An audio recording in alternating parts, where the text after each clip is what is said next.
Okay, and if you're just tuning in to explore.org right now, we will be broadcasting, starting the official broadcast in just a moment here. We're waiting for our feed to get switched over to Facebook Live. So please sit back and relax, and we'll be getting started with our actual live chat here, David and I, in just a moment.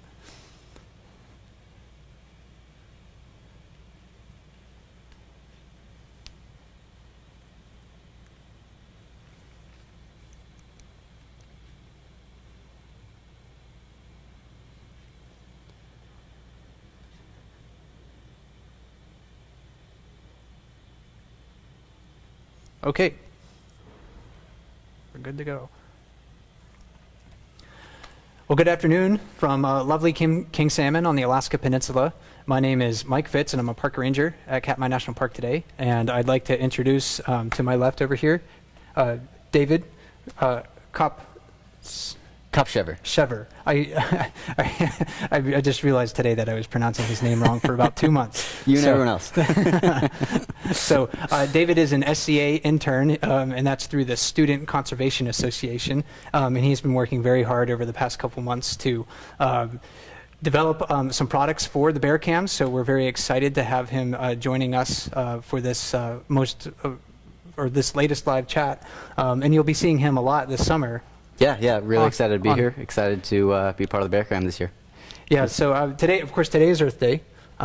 So it's kind of a celebration of the Earth and what the Earth gives to us, and it's also a time to reflect, I think, on well, just how important the Earth is, and that we do need to conserve it. And of course, we're gonna, as we go through the chat today, we'll talk about maybe how some of those things relate to bears, how some of those things relate to salmon, and also the national park idea too. We're not in Katmai National Park right now. We're just outside of its boundaries.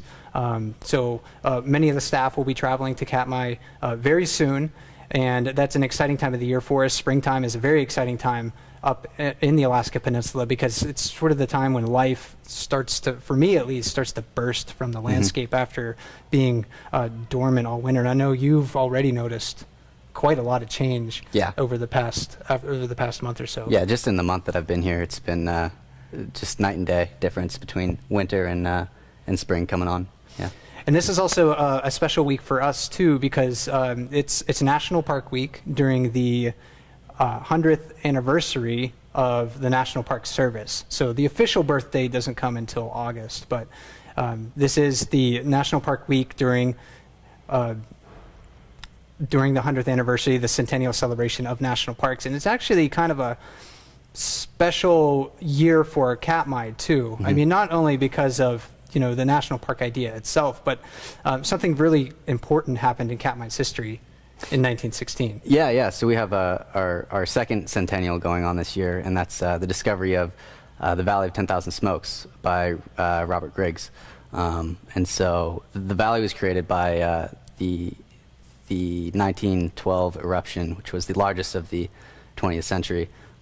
Griggs was the first person to come into the peninsula far enough to discover the valley and the results of the eruption, and he went through a lot to get there. A couple people before him failed to make it that far in and to make those discoveries, and so this is Robert Griggs here.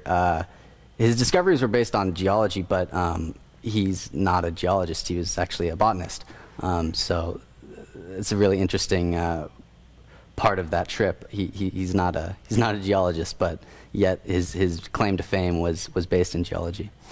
And yeah, it's interesting because Robert Griggs came to Kodiak Island in 1915, really looking to study the vegetative recovery after this very large volcanic eruption. So he was trying to get some baseline data at the time. Really, no one had documented much in the scientific literature about how plants recover in Alaska or across the world in the wake of these really large-scale volcanic eruptions. And he ended up discovering, I think, a lot more than what he originally envisioned.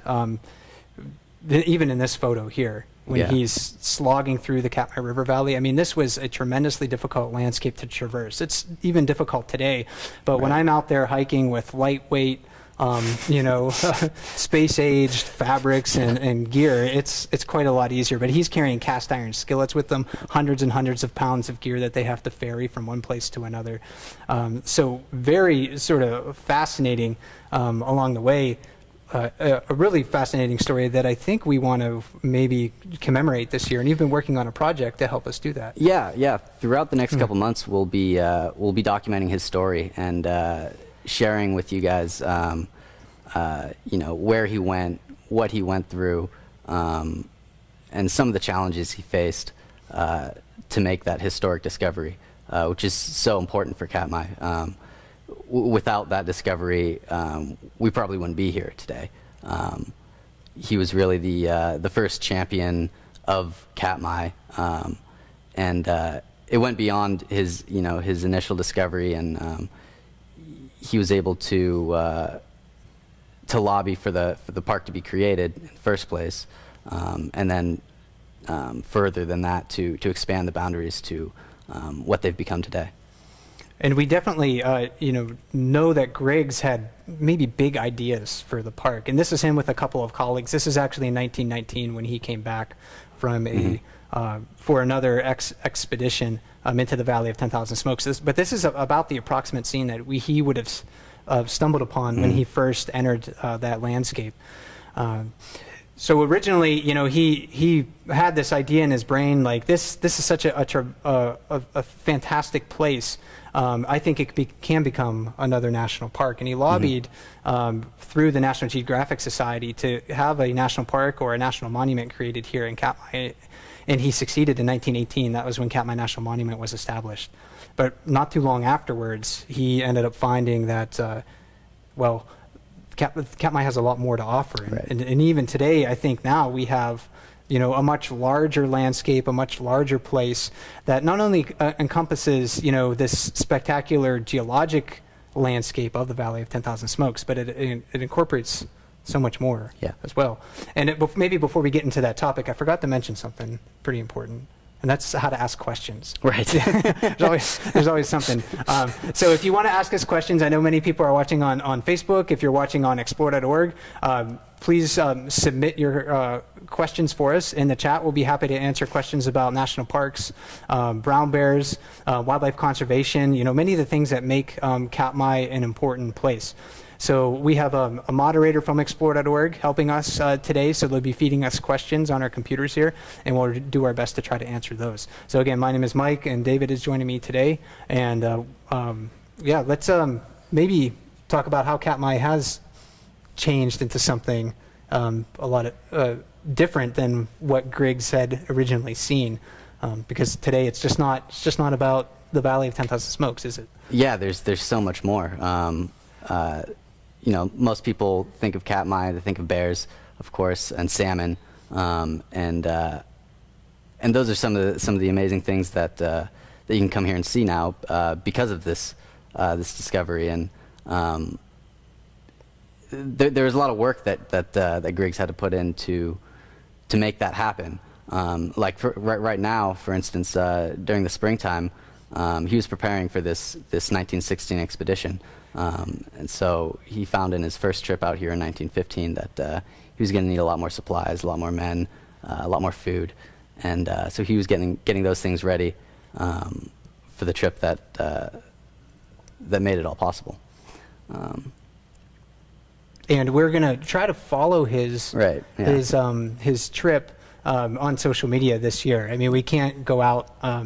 We don't have the money to go to Kodiak Island. We don't have the time to maybe go there and, okay, we're going to visit the place where he bought his supplies and things like that. But right now, Griggs is getting ready. A lot of his thoughts, he probably was consumed with thoughts of this expanded 1916 expedition to go to the source of this volcanic eruption. He had no idea that the Valley of 10,000 Smokes was there when he landed at Katmai Bay in 1916. But he was getting ready. And traveling, maybe he was already on his way to the West Coast. I don't know. He didn't really write that down. But we're going to try to follow his his travels on our social media pages throughout the year. So if you're looking to get a better idea of that story, please follow us on Twitter, follow us on Facebook, Katmai National Park and Preserve, and we'll be posting things periodically, and we try to do it as close to the time that we know he was at a place. So if you wanted to, like, what day is he going to discover the Valley of 10,000 Smokes? I know what it is. You know what it is. Right. But if you want to know, you might have to wait sometime in July. So please follow us. And that's a really, I think, a fantastic story. Talking about someone who championed a place, wasn't thinking selfishly. He was thinking this is a place for all people. Yeah. And that's really part of a big part of the national park idea, that these are places for all of us. Yeah. And of course, today, we have Katmai is probably most famous for its bears. Right. And I know we already have a lot of questions in the queue sort of about bears. And people, some of these we were discussing before the chat. Some of these are kind of new questions for us that maybe we hadn't thought of yet. But obviously people are wanting to know, are bears out and about at this time of the year? And I haven't seen any bears yet this spring. In fact, I haven't even seen any bear tracks around town. Yeah. Usually by this time of the year, I see 1 or 2 sets of tracks for some wandering springtime bears. I don't know if you've seen anything. No, either. I haven't seen any tracks out here. We did hear about, for the people who have gone out to Brooks Camp, to start setting things up and see what needs to be done out there. They've seen some tracks out there. So the bears they're out and about. They're getting around, I think, but no sightings yet. Yeah, no sightings yet. At least for David and I. I would expect if we were to go to the Pacific, excuse me, the Pacific coast of Katmai, or we were to go to Brooks Camp and spend a little bit of time there, we probably would end up, seeing a few bears wandering on through. Yeah. But right now, there's nothing to really. There's no food sources to concentrate them in any one area. Right. So it's sort of like I know many of you probably were watching the polar bear chat right before this. So when the polar bear cams are capturing the images of the bears in October, those polar bears are wandering through the area because they're just waiting for the sea ice to form so they can go out and they can start hunting and gaining weight. And the brown bears right now they're coming out of their den and they're just sort of waiting for food to show up. Maybe some green grass to start to grow so they can munch on that. And of course they're waiting for the salmon to arrive too. And we were talking about just what's going to happen in the spring. Yeah. And one of the really neat things that people can see on the cams, I think, at this time of the year is when they do go live. And people are wondering about that too, and that's another question. Probably June. If you're waiting, if you're counting down the days, get your calendar out. It probably won't be until June. We hope earlier in June rather than later in June, but June is our best guess right now. But there's a lot of interesting things that can happen in the springtime associated with our bears here. Yeah. And one of those things is going to be mating, right? Yes. So, yes. Well, of course, this is a little after that. This will be a little later. Don't expect to see this many bears when the cams first come on. That'll come though.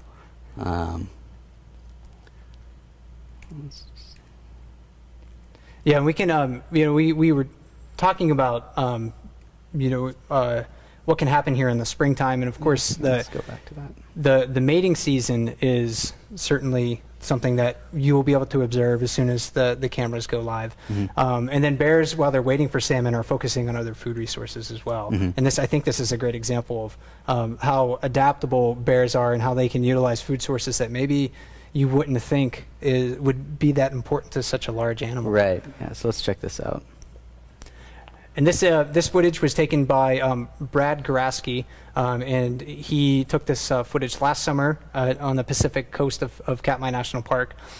There's a lot of places on the Pacific side of the park where bears will dig for clams, and that's what this one is looking for.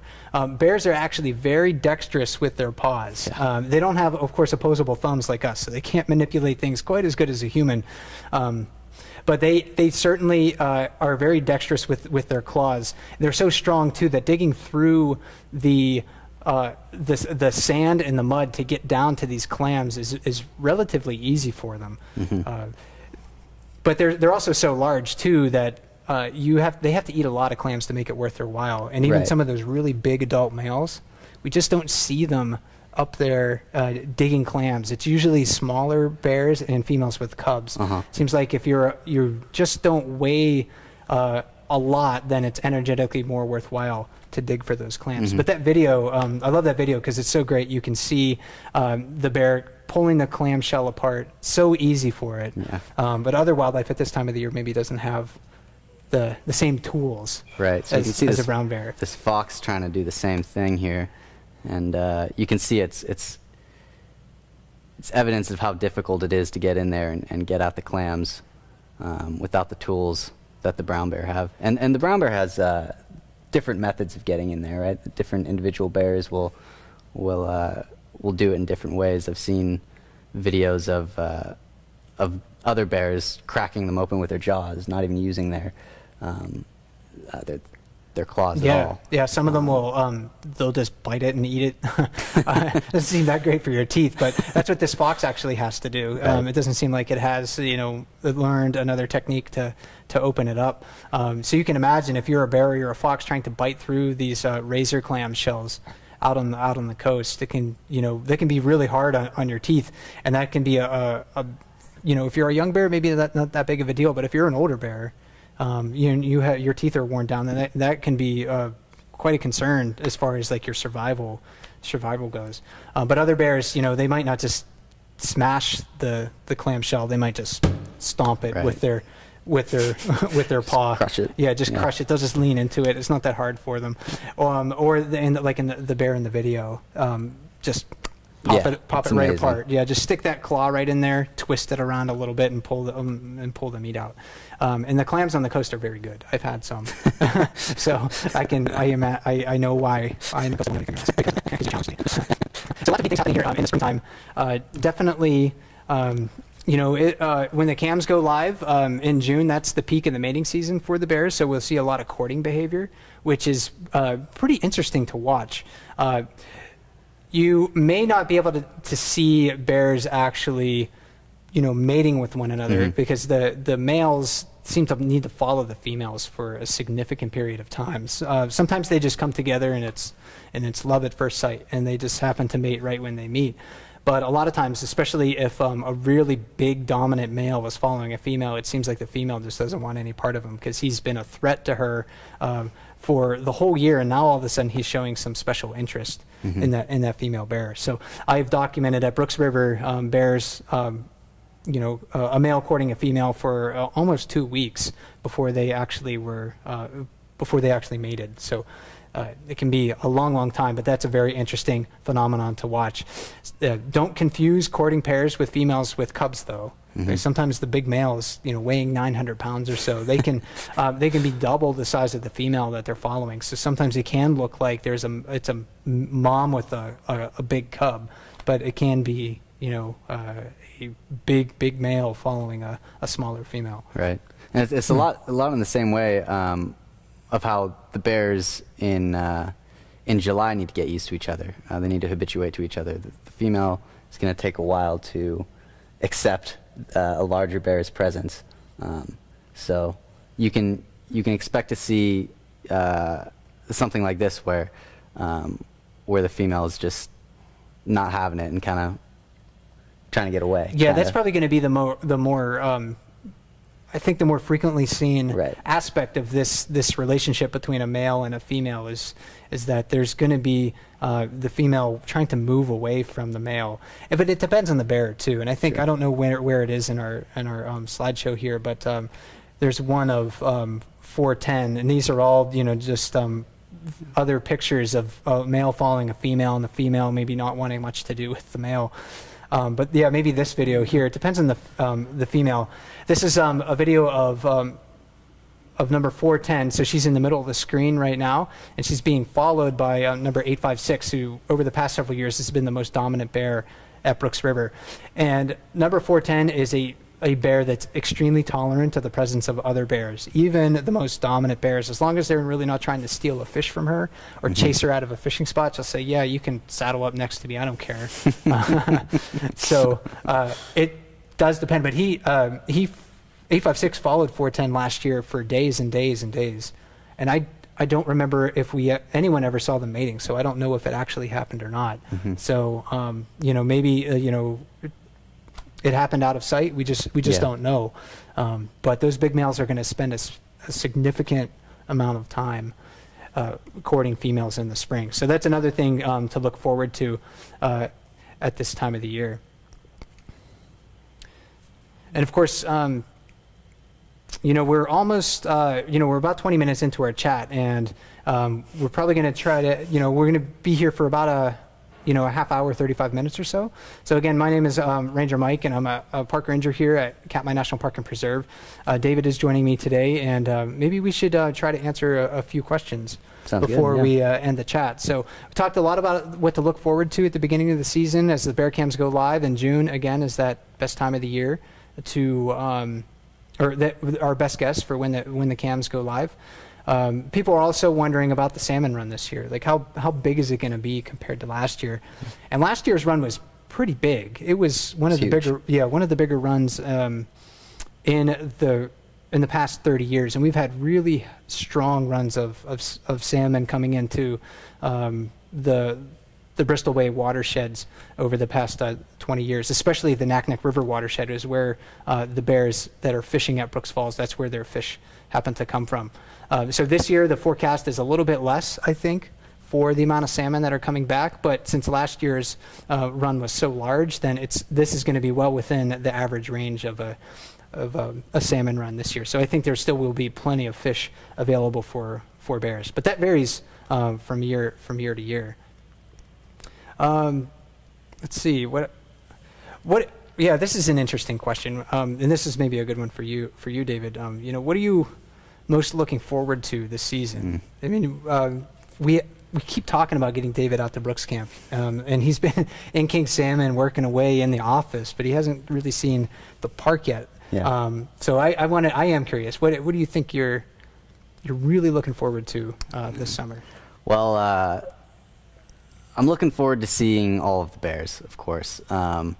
There's certain bears that I'm looking forward to observing in person more than others. Some of those up-and-coming bears, 32 Chunk, he's been a bear that's kind of been on the rise. And bears like 480 Otis, aging bears that are maybe shifting in the hierarchy a little bit. It's going to be really interesting to see how that all plays out compared to what I've been able to witness and see just on video from the bear cams. So. Yeah, I think there's so many things to look forward to. How the hierarchy is going to shift about. We have been talking about that over the past few days. Who's going to be the most dominant bear? Is it going to be one of those younger bears that's going to displace one of the more dominant ones? Is it going to be the same bears this year? So who's going to come back with cubs too? Definitely. There's so many things to look forward to as you're watching the bears at Brooks River here. And I am going to do a bit of shameless promotion right now because we do have a new edition of the Bears of Brooks River identification book. That's an ebook you can download off of Katmai's website. And I don't know, can you bring that up on the computer screen right here?